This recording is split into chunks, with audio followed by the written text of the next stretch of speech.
Thank you, Jolie, and thank you all very much for joining us. This is a project I've been thinking about for a couple of years now, and it's been coming to fruition over the past year or so. The idea of coming together, the Come Together project, started for me around 2016. And it was at a point in time where President Trump was running and had just been elected, and we were fighting like mad. We being Americans, not just political parties, but the fighting in our country got to be insane. It was people and their families, friends, talking about politics. We just didn't seem to be able to get along anymore. We were divided into camps. And I started thinking about that, and I realized it doesn't have to be this way. This absolutely is not necessary for us to do. And what it got me to thinking was, we agree on a lot more than we don't. We, as Americans, as human beings, tend to focus on our differences, which are small compared to the things we have in common. By the way, for those of you who are MAGA, I just said you've got a lot in common with the libs. And for those of you who are liberal, I just said you've got a lot in common with the MAGAs. Probably more than you have differences. These are things we have in common that we don't like, and things we have in common that are important in our lives. Let me give you a couple examples right now. Come Together Project is completely nonpartisan. I actually prefer to think about it as not partisan.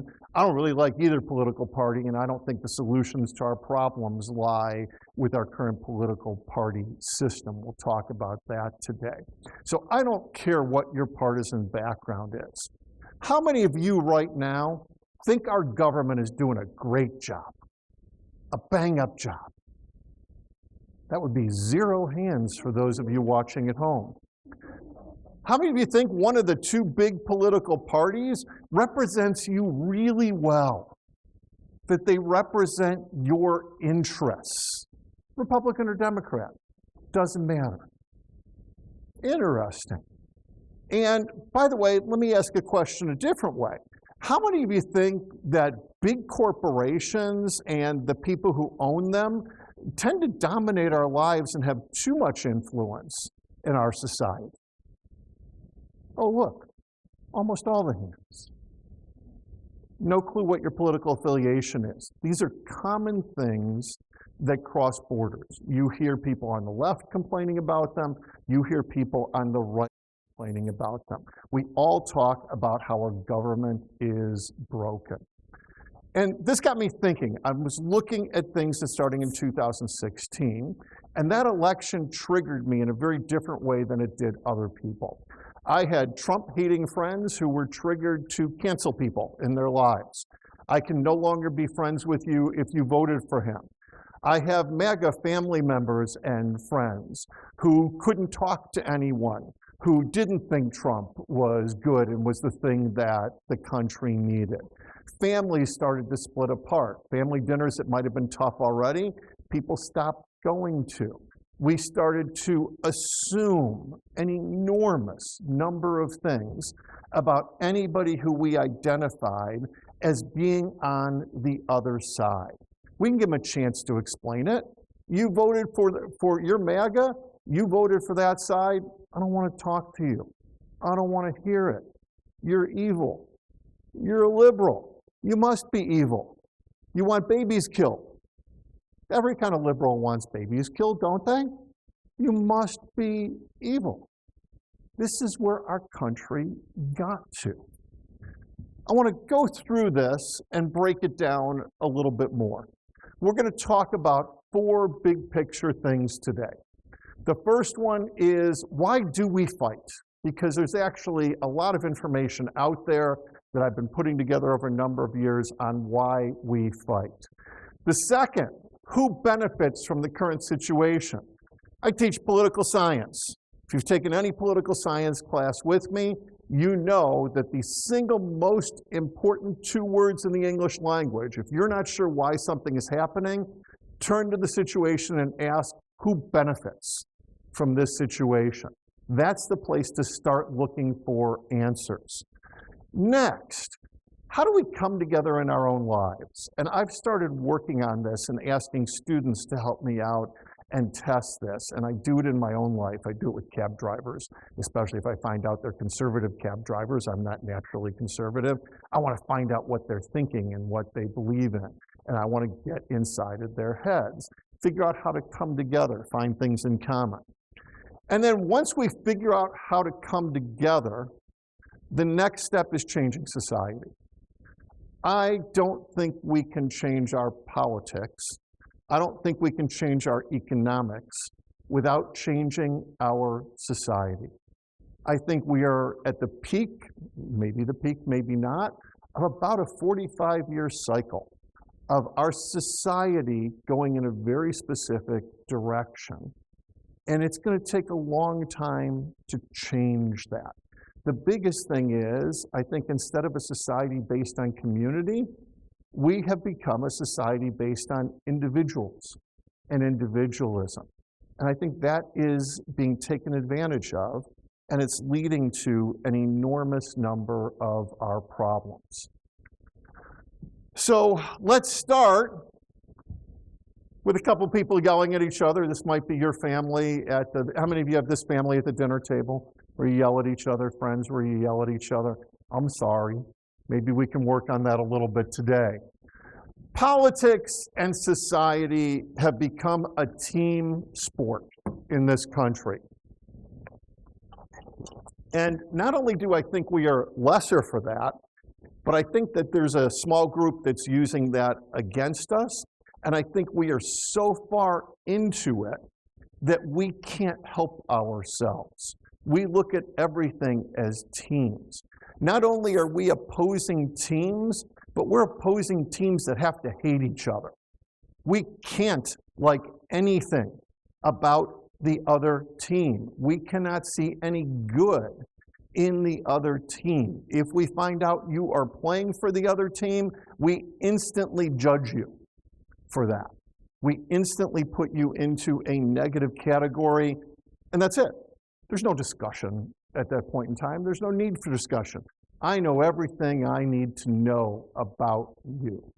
That's one of the saddest statements I've heard my friends in particular make in the past 8 or 10 years, assuming they know everything they need to know about someone just because of some identifier that they threw on them. It doesn't matter if it's MAGA or lib or worse words than that. It doesn't matter if it's left or right. It doesn't matter if it is liberal or conservative, Democrat or Republican. When we use those words, you have identified yourself or someone else has identified you as a member of that team. The other thing is politics has leaked into society, and it's now a zero-sum game. I think we used to be a country where we could find win-win solutions. I remember a time where we had politicians who went for the win-win.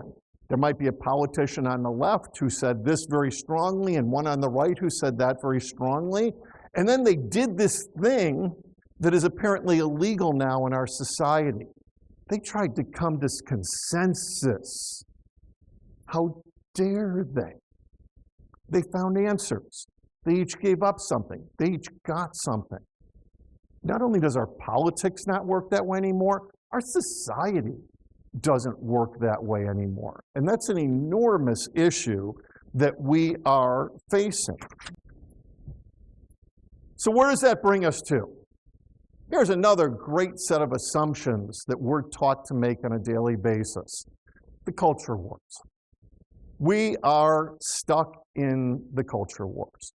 When we look at someone, we tend to think of them in terms of their opinion, their perspective on the culture wars. Abortion is unfortunately the easy one. I have no idea what any of your politics are, and they don't matter for our purposes. If you define yourself as pro-choice, You probably have an immediate distrust and possibly even up to disgust of anyone who you see as anti-choice, who as you see wants to stop abortion. If you are against abortion, you have an immediate distrust, dislike, possibly hatred to the point of being a baby killer of anyone who is pro-choice. We can't see the other person's perspective. We fight about these things. By the way, this is an incredibly important issue, no matter what side you're on. These culture wars issues, one of the demon things about them is that they're important. Other culture wars issues, LGBTQ, what side are you on that? How important is that to you? Do you think that LGBTQ people have rights? Do you think that it is unnatural? Those are the two sides of the coin, and we're not meeting in between. And we make judgments based on where people are on those things. Immigration, DEI. We no longer talk about racism. Now we use the code, DEI. By the way, if you're on one side, don't say diversity, equity, and inclusion, because that might be a little bit too much. You just say DEI. You use the code when you are there. We are pushed to think about these things. We're pushed by our politicians, we're pushed by news media, and it goes into society. We're pushed by our family and friends. How many of you have a family member or a friend who you don't see because you're in college very often, and the first thing they want to talk about when you get home is one of these culture war things that they know you disagree with? Quite a few out there, because they want to nail you. They want you to know that you're still on the wrong side. Whatever happened to discussions where we try to convince people of things? Whatever happened to minds meeting and finding a way through it? I want to make a very big suggestion here we haven't talked about yet. These culture war issues are some of the most important issues we're facing, and I think there are people in power who use these as distractions. They use them as distractions because they want us to focus on things that will make us hate each other, and they want us to focus on things that we can't fix, at least not when we can't talk to each other. It's impossible for us to fix these things. We butt heads immediately when we start talking about these things. And they keep us talking, and they keep us fighting, and they keep us on opposite teams and opposite sides. And that means we're not talking about the other stuff, because there are some people in power who would rather we didn't have some conversations. And we'll talk about what those conversations might look like too. So why do we fight? Very important. This is not just about politics. A lot of you might not consider yourselves political. A lot of you might have just voted for the first time. If you're college students, less than half the people in this country vote in elections. Donald Trump got 1/6 of the population to vote for him. Joe Biden before him got 1/6 of the population to vote for him. That's how we elect people. Most of us say we don't care about politics, at least until it affects our lives. Most of us don't understand much of what's happening with politics. Maybe we only go to one news source and get very limited news. Maybe we get our news off social media. Occasionally that can be a good thing. Occasionally that can work out well. But way too often that's going to get you some very skewed information, even if you try to do it well. These culture war issues, though, and these fights have infected our entire society. What do we mean by that? Before we go to that one, I want to give a few things that go to how our society has changed. I think in the 1980s, we started moving into a phase that I will call, and I have called, predatory capitalism. And I think this is different than capitalism in the past. There have been a number of different forms of capitalism. We had industrial capitalism, and then we had consumer capitalism, and now we've moved into financialized or predatory capitalism. And I think what we're seeing is there are predators who take advantage of our economic system. There are people who are owners who take advantage of workers and take advantage of consumers and make enormous amounts of money as they do that. But they don't just do it by saying, give me your money. This isn't a stick-up. They realized starting in the 80s that the single best way to get us to go along is if they convince us that we like it. If they convince us that it's in our best interest. If they convince us that it's natural. Let's start with community and individualism. John F. Kennedy wanted a community to take us to the moon. In the early 1980s, there was a movie, Wall Street, that taught us greed is good. One of the most ironic things about that, by the way, that was supposed to be the evil guy in the movie being evil when he said greed is good. And the American populace grabbed that. It wasn't just us. Our opinion leaders, our media pushed us to grab it.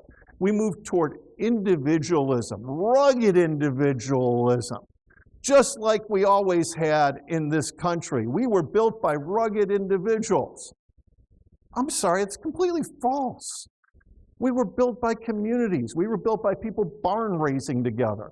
We were built by people who built and lived in towns. We were built by people who worked together. Yeah, there were some rugged individuals on the periphery, and they were important, the explorers. But that wasn't most of society. And we've been convinced we're supposed to be these rugged individuals. Our lives need to be about one thing: money. You got it, you're a success. You don't have it, and you are a failure. I'm not going to ask how many college students here are in a major where their parents or family members are concerned that they're not going to make enough money. Because frankly, it's almost everybody who's here in the current generation. Can't do degrees where you're not going to make money. That's not good. What happened to education for the sake of education? What happened to education for the sake of making better citizens? What happened to arts? What Winston Churchill said, what good is our society if we don't have arts and people to make them?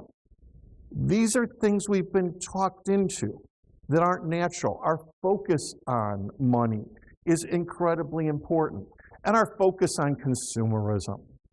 Buy, buy, buy. That's what drives our country. Get more than the next guy. You got to have the new phone every year. Personally, I'm a freak because I get a car and I drive it into the ground for like 14 years, as opposed to getting a new one on lease every year and a half or 2 years, which is what most Americans in my personal age group would be doing at this point in time. Get the bigger house, assuming you can afford a house, which many people can't now. Get the better phone, get the bigger luxury items. Show everybody how much money you have. That's how you know you are a success. And if you're poor, you're obviously lazy. 1980s, the idea of welfare queens came out. That women on welfare with children were there on purpose to take money away from the government and to take money away from taxpayers. This couldn't be further from the truth. This had its basis in racism. It had no basis in reality. But it is absolutely something that we look at now. When you see a poor person, do you think the system has failed them and we need to help them? I hope many of you do. But many people think, yeah, I'm glad that's not me. I don't know how that person got there, but tough to be them, tough luck to be them. Must have been laziness, must have been some personal quality that they had that created that situation. That's what we're looking at this point in time. And when we do it, I put forward to you that a very small group of someones is profiting off of it. These people profit off of predatory capitalism. They profit off of workers. Workers, I'm going to define here, as people who work for a living. It's a really simple definition. If you are paid hourly or a salary, you're a worker in our society. That includes some pretty high-level salary people, all the way up to the executive suite. If you pay your taxes through a W-2 or 1099, where somebody is paying you for your labor, you're a worker. Owners, the class that's at the very top, tiny number of people, centimillionaires, that's 100 million by the way, billionaires. Owners don't work for a living. They don't want me to say this, by the way, so I'll say it anyway. They don't work for a living. They invest for a living. CEOs get most of their money, big company CEOs at least, get most of their money off their investments, off of their stock options, off of their bonuses. Board members get money that way. Stockholders get money that way. People with generational wealth get money that way. They don't have to work to get money. They invest and get money that way. The top billionaires in the world, if they own their own company and run it, typically pay themselves $1. Why? Because it minimizes their taxes, and they take everything else in bonuses. Top CEOs don't need money. You got $1 billion, you can borrow $10 million anytime you want to, and then it doesn't show up on your taxes as income. And you can just spend that and pay it back later. These are all sorts of tricks. And these aren't just tricks that they use because we gave it to them. These are tricks that they have because they also own the government. And we need to talk about how that works. So who benefits? The fat cats. What do they need to do? They need to stop us from revolting. How do they stop us from revolting? Well, they don't pay us enough, because most of us in this country aren't really paid enough to live. 50% of us in this country have less than $500 in our bank accounts. 75% of us can't afford a medical expense.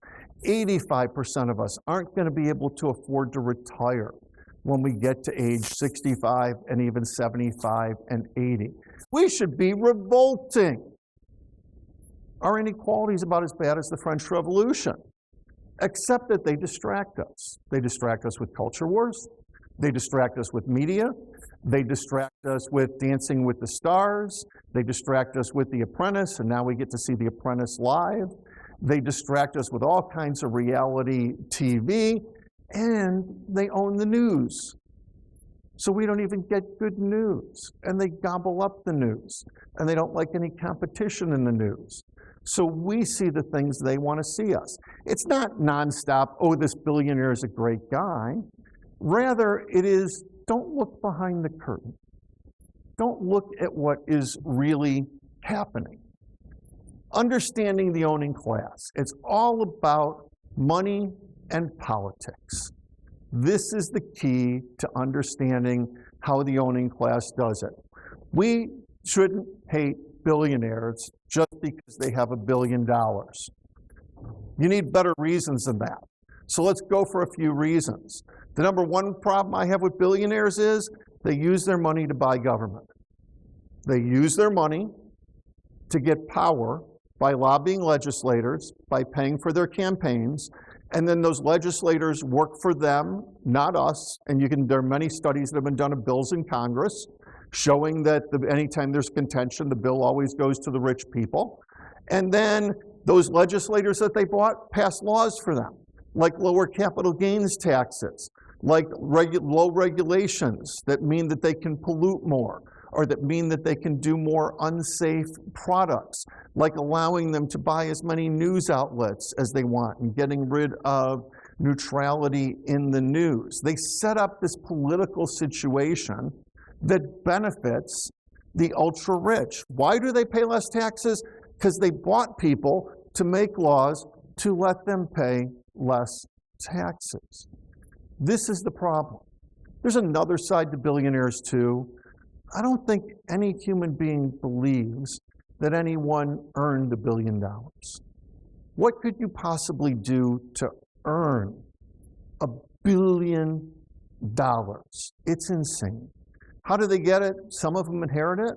Most of it is exploitation. They own all the land and buy up all the land.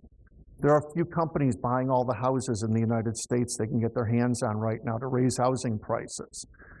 They own us when we work for them. When we work for wages, they pay us as little as possible, and they keep all the profits at the end. Why aren't they sharing those with all the employees? Why? Because we don't have political power to put them in a position where they would have to share. And then we don't live in a capitalist system with competition. We don't live in a system where 2 businesses are competing or 10 businesses are competing. Because what that's supposed to do is, it's supposed to bring prices down. And it's supposed to give us great products for great prices. Instead, they fix the prices as high as we will possibly pay. And the prices keep going up. And we have a situation where things keep getting better for them. The past 45 years, we have seen CEO pay go up 3,000 to 10,000 times. And average worker pay has gone up 20% in that time. These are insane numbers, and it's not an accident. It is on purpose, and it's because of political power. And I am not supposed to be saying this to you. You are not supposed to be hearing this. It's forbidden us to talk about. Everybody understand? Good. Open your mouths really wide and scream about it when you get home, please. That's going to be important.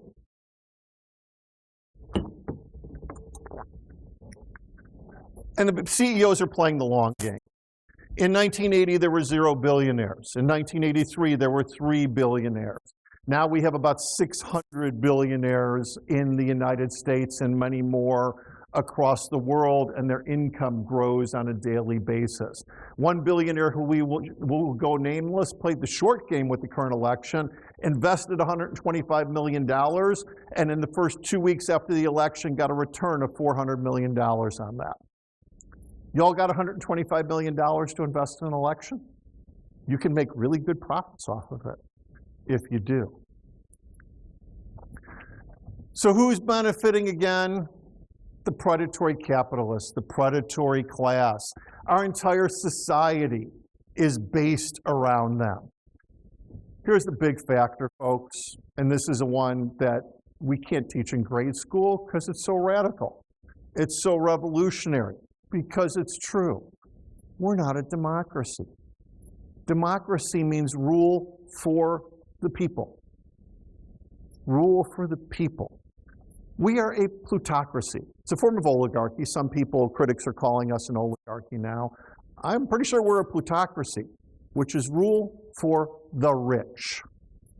Rule for the people with the money. Sometimes also rule by the people with the money.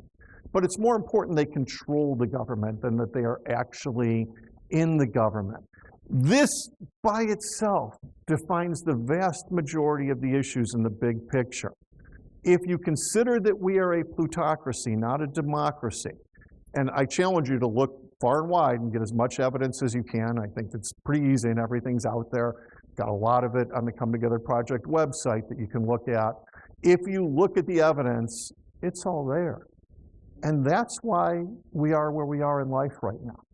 That's why Americans are suffering. That's why Americans are having daily problems. So, how can we come together in our own lives? This is the core that I think a lot of you came for. It starts with us. I don't think we're going to solve this by putting out a new political party. I don't think we're going to solve this in our current political system with the 2 political parties that we have. I don't think we're going to solve this in our current society. Personally, I think we need social revolutionary change. Peaceful, by the way. I want to be really clear about that. I don't think violent revolutions work. I've studied them too much. Too many problems there. We need to change the way Americans think. And it needs to start with the way that we think about our own lives. Number 1, we need to stop looking at all of our differences and start looking at our similarities. We have an enormous number of things in common. I've given a challenge to students in a number of my classes. I teach a class called Capitalism and Its Discontents, where we talk about these issues in a lot of depth. And I've given a challenge to my students. Go home at spring break, go home this summer, and try to talk with the people you normally fight with. Instead of talking at them, try listening. Try talking with them. Try letting them talk. When they bring up a culture war issue, a lot of times they'll bring it up. Listen politely. Don't respond. By the way, how many times has someone brought up a culture war issue and you respond and then you end up winning in the end? Or they end up winning? There's no win there. When we're fighting those with friends or family, we won't win. There are actually two psychological perspectives that come in here. One is cognitive dissonance. When you believe something, you are unlikely to accept evidence to the contrary, especially if it's a deeply held belief. The second is something called backfire theory. And that is when you attack someone with deeply held beliefs, they are more likely to double down on their deeply held beliefs because they feel they were attacked. Attacking people doesn't work. Listening to people doesn't work. How do you get beyond backfire? You find things you have in common with people. That's the important first step. Find commonalities that we have between us. Let me give you a few possibilities. Family, friends.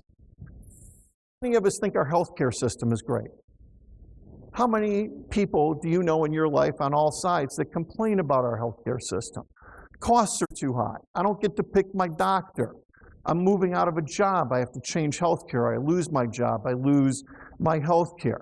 And don't get me started on insurance companies.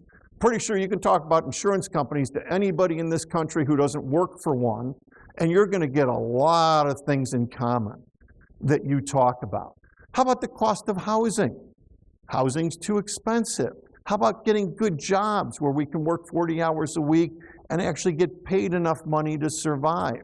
How about the fact that in the 1970s and early 1980s, you could have a one-earner household and that person didn't even have a college degree and they could pay for their kids to go to college? What happened? Our society's gone downhill since then. We agree on these things, and there are many more. When you're home, think about what you and your family or friends agree on and start talking about those things. Start talking about the things that you have in common.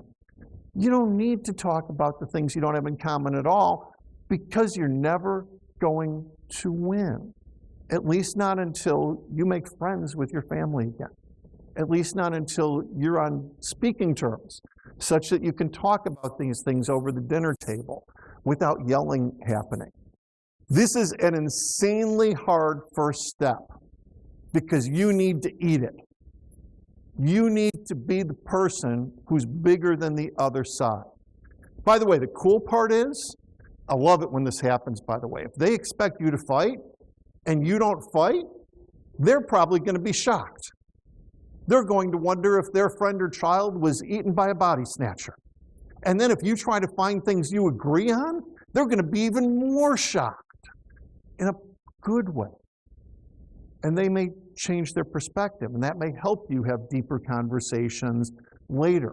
But first, you got to get to the point where you can talk at all. We already talked about who are the working class. I want to add one more group: people who work for a living, wage earners or salaries, and small business owners. Small business owners are not people who live on profit. Most small business owners work in their business, and they are the most important employee, and they often pay themselves last. And they hope there's enough money to pay themselves a decent amount of money at the end of the day. They work in their restaurant or store, and they work 12-hour, 16-hour days to get things done. It is an incredibly hard job, and they employ people, and they tend to pay their employees a decent wage. There are very few small business owners who make more than 5 times what their employees do. Certainly not more than 10 times what their employees do. Small businesses are great. That's not who we're talking about when we talk about the owning class. And then finally, just the idea that what we have in common is a very long list. I want to give you one more tool that you can use here. We just got a couple more things to talk about. Next tool, perception versus perspective. These are words that I just found recently listening to a podcast that I've always done and I never quite knew how to describe it. I've always realized that I don't see the same thing that you do. None of us see the same thing when we're having a conversation. None of us see the same thing when we're looking at a situation. We view it through our lens, our perception. And one of the reasons that we often fight is because we expect everybody else to be just like us. For some reason, it's insane if you even think about it for a couple seconds, we expect they're going to have all the same information that we do. We expect that they're going to see it exactly the way that we do. We're going to expect that I watch Fox, and I don't want you to watch MSNBC. That's evil. You should be watching Fox. Of course you're watching Fox. And vice versa. We assume we get our news from the same places. We don't. We get very different perspectives. And if you want to understand someone, you need to go to their perspective. You need to see things from their perspective. This is part of that finding things that you have in common. Once you actually start talking to people, you might actually realize you do have a lot of the same perceptions. You do have similar perspectives.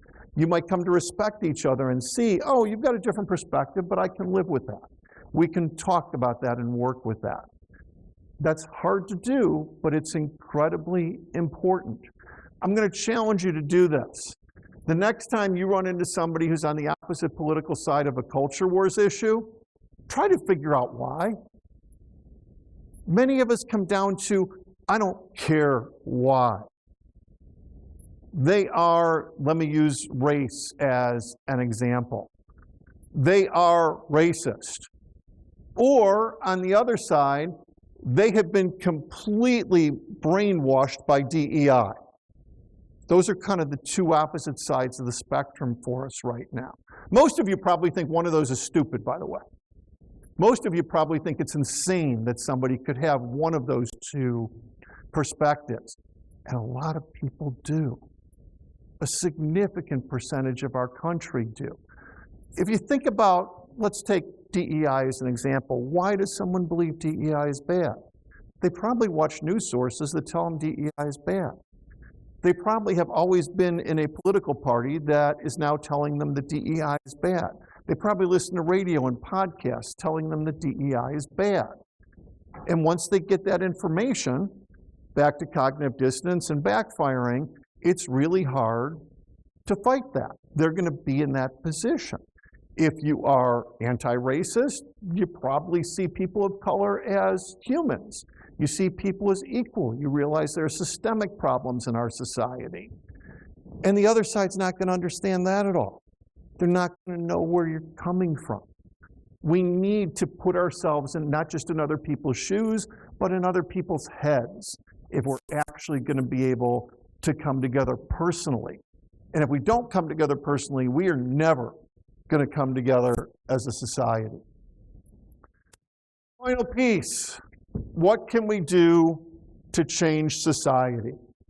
It all comes down to who benefits. In the big picture, what I am suggesting, what Come Together Project is suggesting, is we need to change our politics, our economy, our society, and change the who benefits from a tiny group of people at the top collecting money and power to everybody, to a democracy. We actually need to implement a democracy, not a fake democracy with a few people benefiting, a real one where we are working for fair share, where we are getting what we work for, where we help people who fall through the cracks because the system fails people. We understand that human beings are more important than profit. That's an incredibly important thing. In the small picture, we all have a role to play. Your role, I hope, will start with talking to people you don't normally talk with. Perhaps talking to people you've cut out of your life. Surprise someone. Take someone that you cut out of your life and send them an email. Or do something really wacky for anyone under the age of 40, give them a call. I know how hard that is for people to do. Talk to them. Find things you have in common while you do it. There are more roles than that, though. People today are looking for ways to contribute. There are a lot of people hurting right now. Probably a lot of people in this room, a lot of people who listen to this recording are hurting right now. One of the best ways to help you get past that is to find positive things to do. So do it. Go out and work with other people. Go out and help other people. Go out and talk to groups about how we can get along together. There's a lot of groups out there. Form coalitions between groups on campus. Talk across campus and things. Start working on political issues, whether it is going to a soup kitchen or a food pantry, whether it is working for a politician. I certainly hope many people who are listening right now will run for office, whether it is dog catcher or school board or local office in your community or county or state. We need to build people who want to help people into government. Right now, I don't think either party is doing that very well. You may have a party preference, and that's just fine, and you may choose to work with them.